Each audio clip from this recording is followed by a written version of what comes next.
na nakatatagot sa momentum at kinetic energy. Una sa lahat, ano muna yung kinetic energy? Ito yung energy na nagpoproseso sa kanyang motion at sinasabi nito ay work na kailangan na may acceleration. And second, yung momentum. Yung momentum naman, ito naman yung reaksyon ng isang bagay na pinagalawan ng isang bagay. Example ng kinetic energy natin.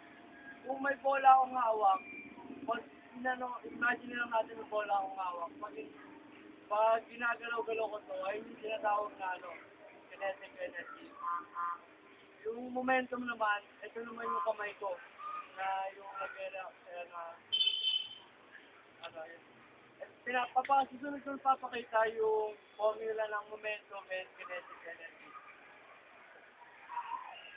Ito yung formula ng momentum. P equals M times V. Sunod natin yung kinetic energy.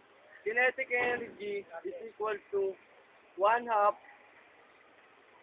then M times V raised to 2.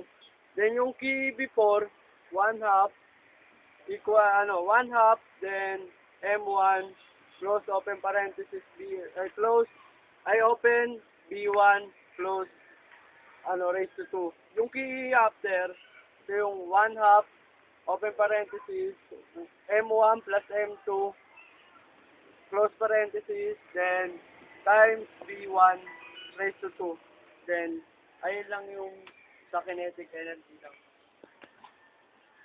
That's all.